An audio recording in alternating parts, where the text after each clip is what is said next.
respect, where some of your critics say, why can you not just respect your students, just use the gender-neutral pronouns? How do you respond to that?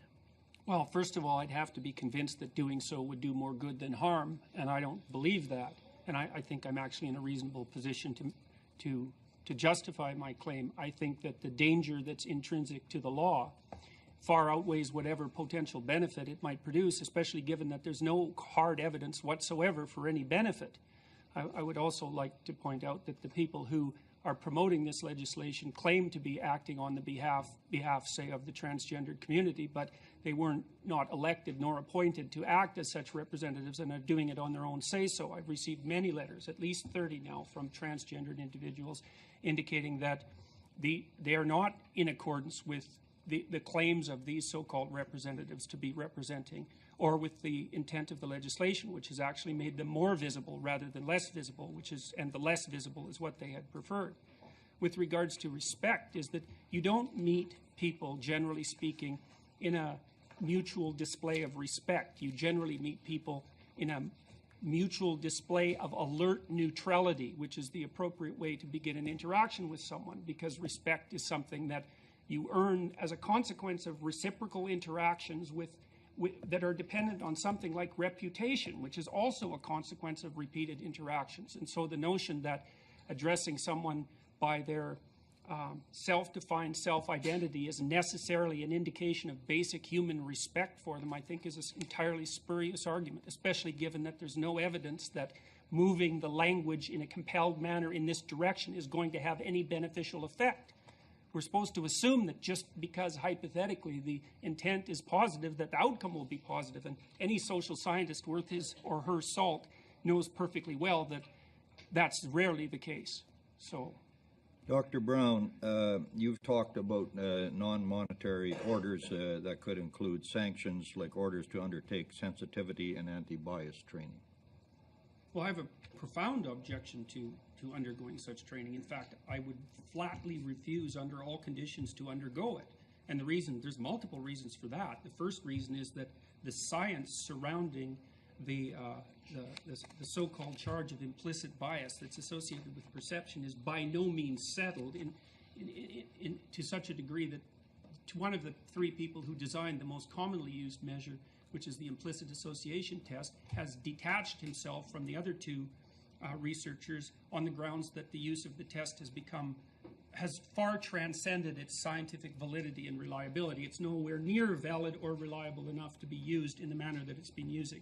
And even the more pro-IAT researchers who developed the test have admitted to that publicly, even though they haven't stressed it nearly to the degree they should have. So first of all, the science is not settled and is being used absolutely inappropriately. And I can say that as a clinician because I know and as a psychometrician, I know the criteria for using a test for essentially diagnostic purposes, and the IAT doesn't even come close to what's necessary. Then the next issue is, well, where's the evidence that anti-unconscious bias training works? There's no evidence, and what little evidence there is suggests that it actually has the opposite effect, because people don't like being brought in front of a re-education committee and having their fundamental perceptions, you see, their perceptions, not even their thoughts, but their perceptions themselves, altered by collective fiat. And I'm quoting from the Ontario Human Rights Commission document. They're saying, we're not mandating pronouns. You can always use the person's chosen name as a respectful approach. I would say then that's actually an indication of just exactly how poorly the policy documents are written, because I can quote this one, which is also from the Ontario Human Rights Commission website, that says, and I quote, refusing to refer to a person by their self-identified name and proper personal pronoun constitutes gender-based harassment. And so if the policies were written in a coherent manner and there wasn't internal contradictions, then your statement would be a reasonable objection. But since it's not written that way, and I do believe firmly that that's a testament to the degree to which it's a poorly written set of policies, is that it's full of internal contradictions, and that'll be worked out very painfully within the confines of people's private lives. The Ontario Human Rights Commission policy does not say that refusing to use a person's self-identified name or personal pronoun does constitute gender-based harassment. I may be wrong, but I believe it said it could.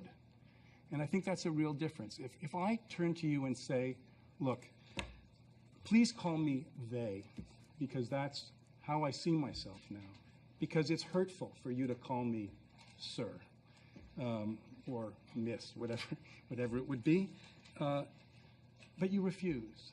And I say, well, okay, if you're uncomfortable with that because you're not comfortable with that, call me Mark. And you refuse. Were you to continue to call me by the name that I'm telling you is hurtful to me, is that not, in fact, something that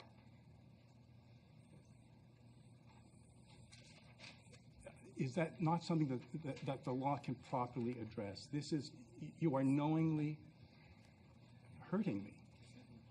And in that respect, our courts ultimately, I think, are capable of striking a proper balance between people who slip up or who, for whatever reasons, just can't get the words out of their mouth, and those that persist in intentionally causing harm. Opportunity to respond. Would you agree with my characterization of free speech as it applies to these issues? Well, so I would say that the very idea that calling someone a term that they didn't choose causes them such irreparable harm that legal remedies should be sought, rather than regarding it as a form of impoliteness, that legal remedies should be sought, including potential violation of the hate speech codes, is an indication of just how deeply the culture of victimization has sunk into our society. So I'm trying to square what you, as a party of one, are saying with published documents from the Canadian Psychological Association, the American Psychological Association, the Canadian Medical Association, the American Psychiatric Association, the Canadian Psychiatric Association, and the United Nations Human Rights experts. So these are all, these are not parties of one. They are associated. They are all, I imagine, lots of psychologists are members of the Canadian Psychology Association and the Canadian Psychiatry. So how are we to square what you're saying, which is your opinion, which you are absolutely entitled to, with what everyone is saying, plus the feelings and testimonies of the people who have suffered over 30 years, who've been taking issues to court? These are people who we've listened to. So how are we to square this? Okay, well, with regards to your second point, if the people that you're listening to aren't randomly selected from a population, then their opinions are worthless from the perspective of testimony, because you don't know if you're dealing with a biased sample. And that's a big problem with the public consultation process that underlied this bill. And you can not appreciate that if you'd like, but it's standard practice in any polling institution or any body that's attempting to extract a genuine opinion out of a so-called community of people. And if that isn't followed, then you can't tell if the information that you're receiving is biased. And this, with regards to your first point, what exactly are all those people who aren't thinking the same way as me saying? You said that there's a bunch of them and a bunch of groups, but you never said what they're saying precisely. Well, I think our chair would rule me out of order if I proceeded. No, you're fine. To read out what they're all saying. But in general, they say they oppose discrimination and harassment because of gender identity and gender expression. And then there's 3 pages, which I can share with you. I oppose discrimination against gender identity and gender expression. That's not the point. The point is the specifics of the legislation that surrounds it and the insistence that people will have to use compelled speech. That's what I'm objecting to. I've dealt with all sorts of people in my life, people who don't fit in all sorts of different ways. I'm not a discriminatory person. There's 500 hours of my teaching to my classrooms on tape on YouTube, and nobody's found a smoking pistol. I'm not a discriminatory individual, but I think this legislation is reprehensible, and I do not believe for a moment that it will do what it intends to do. I also don't think that my opinion deviates substantially from the bodies that you're describing, because you haven't provided any evidence that they say anything other than discrimination is a bad thing. And I think that unreasonable discrimination is a bad thing. And it's unreasonable when people are judged for any reason other than the specific competence that they bring to, say, a given position. It's not in anyone's best interest that that occurs. But I don't think that you've demonstrated in the least that the opinions that I'm putting forward exist in opposition to the standard practices, say, of my particular discipline. So Could you, may I follow? Could you repeat one more time your response to Senators Gold and Pratt that the Ontario Human Rights Commission has provided what I would say reasonable alternatives to your objection to using pronouns? Well, I think it's been made clear in the presentation so far is that it depends on which part of the Ontario Human Rights Commission's policies you read, and that's a big problem. I mean, one of the reasons I criticized this to begin with was because when I went through the policies, I could see that they're absolutely incoherent. So, for example, here, let me give you another example. So there's an insistence in the Ontario Human Rights Commission that sexual preference is an immutable phenomena, which indicates, at least in principle, that it's biologically grounded.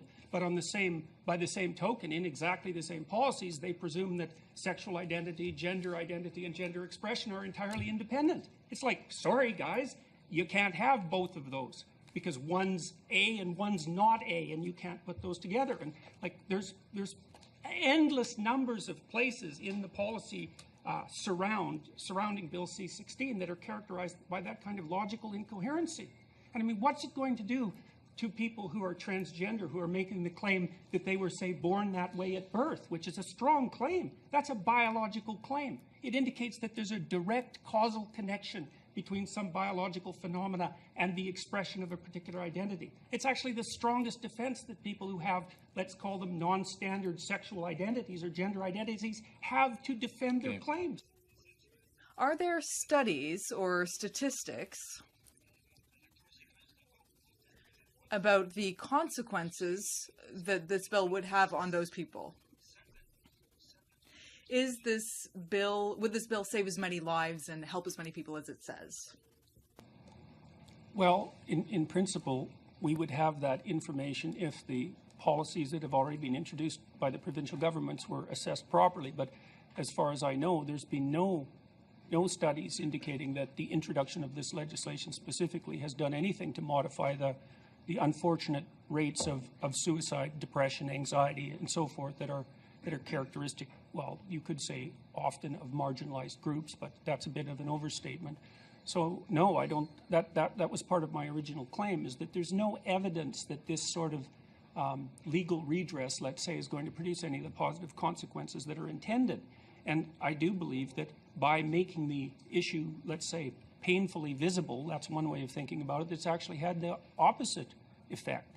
And it's very, very common, and this is something that's well known in the relevant social sciences, that just because you intend something to happen when you make a large-scale transformation doesn't indicate in any manner that that's going to be the outcome.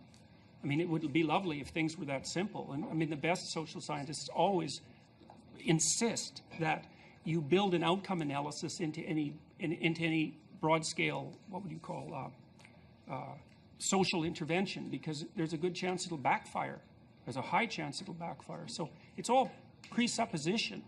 And it's based, at least in part, on the notion that the transgender community is a community and that there are voices that speak for them homogeneously and that this is what they all want and that it will work as intended. And to me, looking at this from the social science perspective,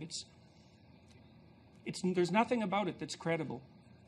And I also don't buy the intent. What this shows is that with Bill C-16, we are prematurely shutting down a discussion on gender and sex that is far from settled, or appears to be far from settled. And in my opinion, when we look to the provincial definitions set up by the commissions, we are enshrining the theory of a gender spectrum into the law. I wonder if you can comment on that. That's exactly what we're doing. And I think that might even be more dangerous than, in my opinion, than the compelled speech issue, because the social constructionist view of gender isn't another opinion; it's just wrong. So, and I can tell you why that is fairly. I'll take 1 minute to do that. Please. Well, the proposition that's instantiated, for example, in this particular visual, which is a good representation of the philosophy of the policies, is that there's no causal relationship between these four dimensions of identity, and that's palpably absurd. I mean, 98% of people, it's 99.7% of people who inhabit a body with a given biological sex identify with that biological sex. They're incredibly tightly linked. If you can't attribute causality to a link that's tight, you have to dispense with the notion of causality altogether. And then of the people who identify, say, as male or female, who are also biologically male or female, the vast majority of them have the sexual preference that would go along with that, and the gender identity, and the gender expression. These levels of analysis are unbelievably tightly linked, and the evidence that biological factors play a role in determining gender identity is, in a word, overwhelming. There isn't a serious scientist alive who would dispute that. Now, you get disputes about it, but they always stem from, essentially, from the humanities. And as far as I'm concerned, I've looked at it very carefully. Those arguments are entirely ideologically driven. It's a tenet of the ideology that identity is socially constructed. And that's partly why it's been instantiated into law, because there's no way they're going to win the argument. But they can certainly win, let's say, the propaganda war, especially by foisting this sort of reprehensible advertising information on children. And that's part of the express intent. When the court eventually faces a question touching on transgender identity, these two propositions will provide essential frames of reference. First one, that identity is not fixed, but changing. That's the first proposal. And then the second one, that identity is not innate, but contextual. Okay, so let's assume that it is changing and contextual. Yeah. Okay, then why is conversion therapy a problem? See, the thing is that when I started opposing this bill, people immediately assumed that I was transphobic and racist and all these other epithets that they're perfectly willing to trot forth at a moment's notice. But you know, there's been a tremendous attempt to make conversion therapy for people who are gay illegal, right? And the proposition is predicated on the idea that the identity, the sexual preference identity, is not changing nor contextual. It's fundamental, and really what that means is that it's grounded in something like biology. It's okay, fine, let's scrap that, okay? Now it's going to be changing and contextual. Okay, then why can't it be changed with context?